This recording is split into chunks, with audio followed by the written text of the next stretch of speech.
Welcome back, hackers. Today we delve into the art of designing skill challenges in Dungeons and Dragons. We're going to look at a couple of different kinds of skill challenges, how to design them to be challenging and meaningful. Make sure to stay until the end where we'll go over a couple of examples. Let's get hacking. Understanding skill challenges. First, let's look at the two kinds of skill challenges. The first type is a skill challenge where the players will have a series of skill checks and they have to get a certain number of successes before they get a certain number of failures. For example, the players may have to get 4 successes before 3 failures.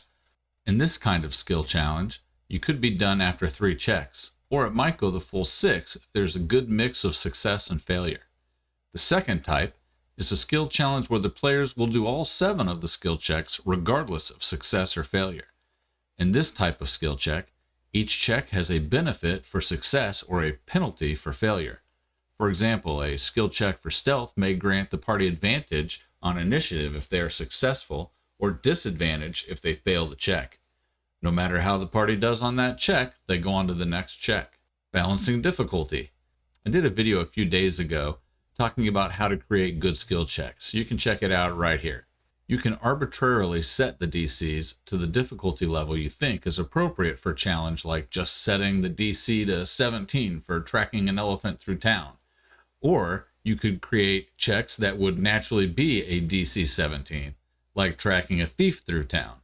I prefer to create checks that are naturally the difficulty I want, and not just make something that is normally easy into a hard skill check just for the challenge.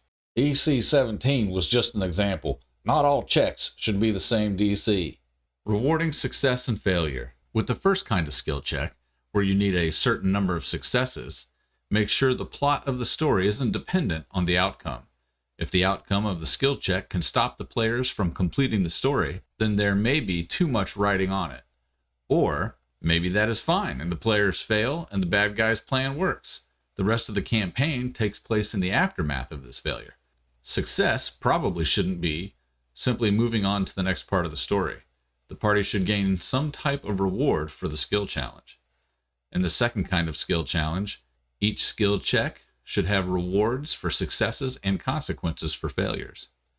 The difference is that the players arrive at the same place in the second scenario, but with the rewards and consequences for their challenges. Incorporating player creativity. Try to give players situations to resolve for the skill check instead of just saying, make a perception check. It is good to have an idea what kind of checks they might want to use so you can prepare some DCs, but encourage the players to come up with the solutions on their own.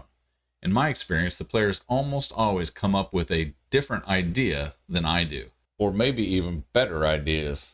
Let's take a look at the first scenario. We will say they need 4 successes before they get 3 losses. The party must pass through an enchanted grove. Check 1. The party hears ancestors whispering in their mind. DC 14 wisdom to understand the whispers and choose the right path. Check 2. The party approaches dancing shadows. DC 15 acrobatics to move through without being touched. Check 3. The path is blocked by plants interwoven on the path. DC 16 intelligence to untangle the tough branches. Check 4. The path forward is blocked by large stones. DC 17 athletics check to push them out of the way. Check 5. The party comes across a field of flowers that are singing. DC 14 performance check to harmonize with the flowers and be able to pass. And check 6. As the party moves forward, the field of flowers change from melodic flowers to flowers spewing out pollen. DC 15 constitution check to withstand the effect. You can see this challenge makes use of all the attributes, allowing all players a chance to excel and help the party. With a success, the party gains some blessing from the spirit of the grove, while failure gives the party a curse. The second scenario is my favorite kind. The party is going through some sort of elemental shrine. The first room has large stone pendulums swinging back and forth. A DC 14 acrobatics check to avoid these pendulums while crossing the room. Success will grant the party advantage in the next room, while failure results in some damage as the player is hit. The second room is a wind tunnel. DC 15 strength check to push through the wind.